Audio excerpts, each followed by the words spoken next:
La Santa Misa en este tercer domingo de Cuaresma y al mismo tiempo en que celebramos también en la Iglesia en España el Día de Hispanoamérica.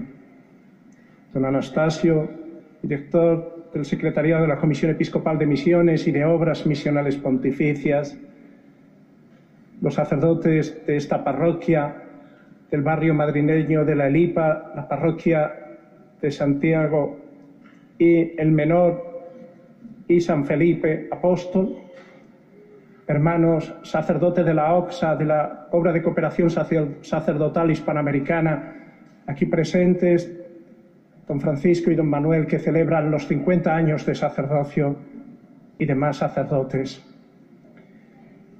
Me da mucha alegría poder celebrar esta Eucaristía en esta parroquia, donde hay una fuerte presencia de hermanos y hermanas provenientes de América Latina y que han encontrado en esta parroquia el lugar de referencia de su vivencia de la fe en Madrid, en medio de su trabajo, aunque lejos de sus países de origen, pero hermanados todos por esa fe común que nuestra patria, que España, que tantos y tantos misioneros llevaron al Nuevo Mundo, en la mayor gesta evangelizadora después de la época apostólica, y que nos llena de orgullo, pero a la vez de responsabilidad, y precisamente por eso este Día de Hispanoamérica, para teneros muy presente a vuestras comunidades, a vuestras diócesis, y para tener muy presente a esos 260 sacerdotes españoles de las diócesis de España que ahora misionan en las distintas diócesis de América Latina.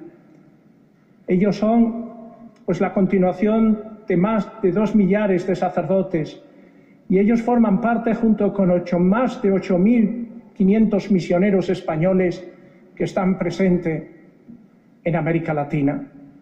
Ellos sí que son nuestra verdadera marca España, porque es la España completa la que tiene el signo de la fe que ha transmitido. Pues que sean estas personas, sus problemas, sus ilusiones, sus dificultades, quienes hoy tengamos presente ante el Señor para darle gracias por esta labor evangelizadora y al mismo tiempo para pedir al Señor que aumente en nosotros ese entusiasmo misionero, para que no miremos solo al pasado como un recuerdo glorioso, sino también al presente, con nuestra ayuda, con nuestra cooperación, con nuestra oración, también con nuestra limosna, porque son iglesias necesitadas y también la caridad tiene que pasar por el bolsillo, para que sea una caridad también efectiva, como lo es desde los inicios de nuestra fe, que hace el resto de las comunidades con la Iglesia de Jerusalén. Hoy miramos a América Latina, a sus iglesias, a sus necesidades, especialmente a esos países que se debaten en medio de la inestabilidad. Pensemos en Venezuela, pensemos en esos hermanos nuestros que viven agobiados en medio de la violencia, en medio de la pobreza. Que hoy nuestro recuerdo, hecho oración, hecho gratitud, pero hecho sobre todo súplica y petición al Señor, para que esas iglesias jóvenes sean realmente alegres y esperanzadas, como reza el lema de este Día de Hispanoamérica.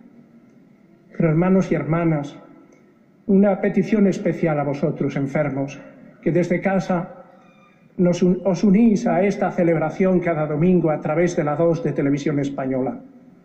Vosotros sí que lleváis también ante el Señor el sufrimiento, las dificultades y las contrariedades. Son valiosas, para vosotros dolorosas, pero para toda la Iglesia valiosa en esa comunión de los santos, en ese gran templo de Cristo que hoy nos recuerda la liturgia y del que formamos parte todos. Estamos, hermanos, en este itinerario de la Cuaresma en la tercera etapa, en el tercer domingo. Al inicio de la Cuaresma le pedíamos al Señor el primer domingo en una oración que se llama oración de colecta, que es la oración que recoge todas nuestras intenciones. Le pedíamos al Señor avanzar en el conocimiento del misterio de Cristo y vivirlo en su plenitud. La Cuaresma es una puesta a punto. Lo era de preparación inmediata para los catecúmenos y lo es a los que se preparan al bautismo. Para nosotros que ya llevamos tiempo de cristianos, es un tiempo de reforma, de recomponer lo que se ha roto, de enderezar lo que se ha torcido, de ponernos a buenas con Dios y con los demás. Y en este tiempo de Cuaresma El primer domingo el Señor nos presentaba, se sometía a las tentaciones, el que no tiene pecado, para decirnos que el itinerario cristiano es de lucha, de dificultad, y el gran enemigo es el maligno. Y hemos de vencerlo con la ayuda de Cristo, que nos da ejemplo, y es nuestro Salvador.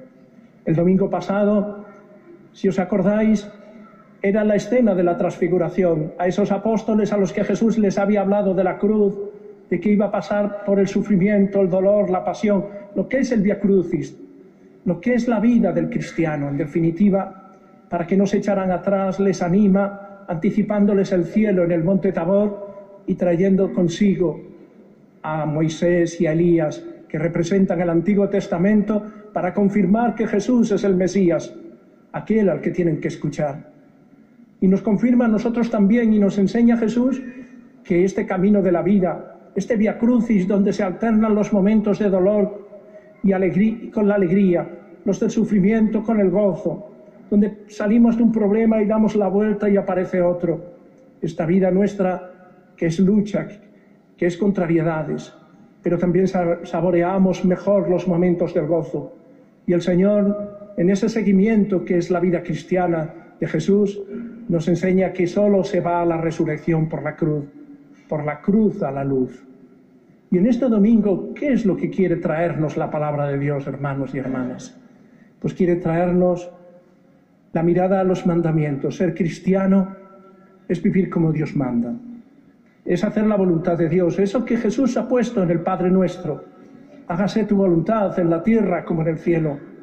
Eso que Él en el momento del sufrimiento en Getsemaní dice, no se haga mi voluntad, sino la tuya. Padre, aleja de mí este cáliz, pero no se haga mi voluntad, sino la tuya. Eso que Jesús nos dice, no todo el que dice Señor, Señor entrará en el reino de los cielos, sino el que hace la voluntad de mi Padre. ¿Y cómo sabemos cuál es la voluntad de Dios? ¿Cómo sabemos lo que Dios quiere? Pues Dios, ante la conciencia oscurecida del hombre por el pecado, ante su debilidad, le revela, y lo hemos escuchado en la primera lectura, cuál es su querer, y que expresa el camino por donde el hombre debe andar para ser verdaderamente grande.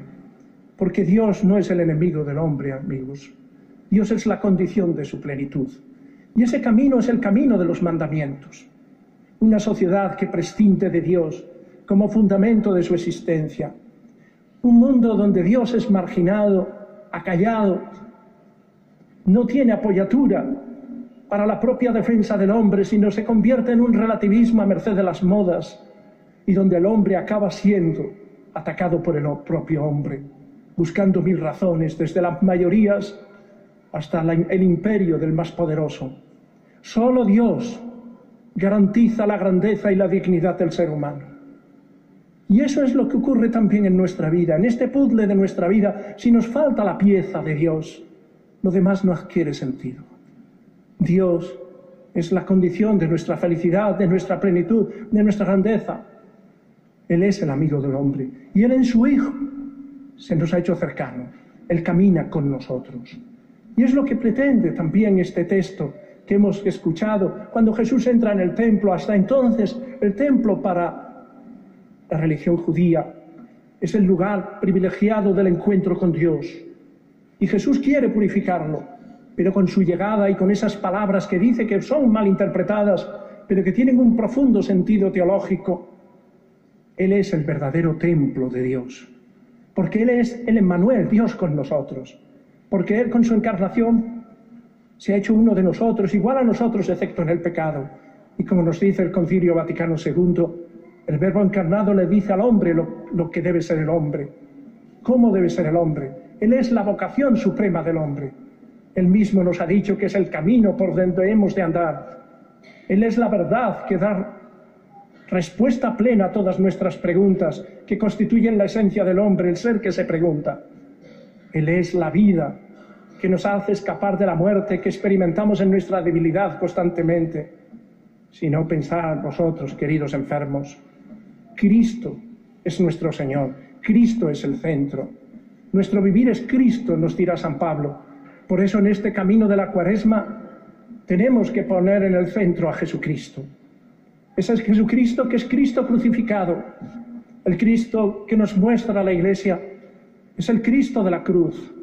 Es el Cristo victorioso, pero es el Cristo que ha pasado y se ha hermanado con el dolor del hombre, que ha besado la herida más profunda del hombre, que es el pecado, que nos dice que tenemos solución, que hemos de tener alegría y esperanza, porque la última palabra no la tiene el mal, la tiene Cristo, que nos perdona, que se ha entregado por nosotros.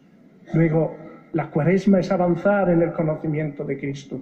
¿Y cómo nos encontramos con Cristo? Nos encontramos con Cristo a través de la oración.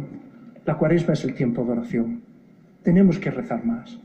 ¿Y qué nos ayuda a rezar? La palabra de Jesús, los evangelios, la palabra de Dios.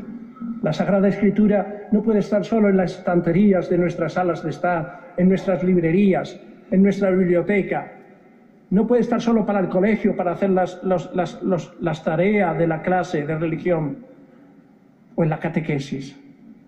La palabra de Dios tiene que ser luz para nuestra vida. Leerla todos los días un ratito, unos minutos, y nos dará el tono para la música del día, para vivir conforme a Jesús, para encontrarnos con Él, para orar.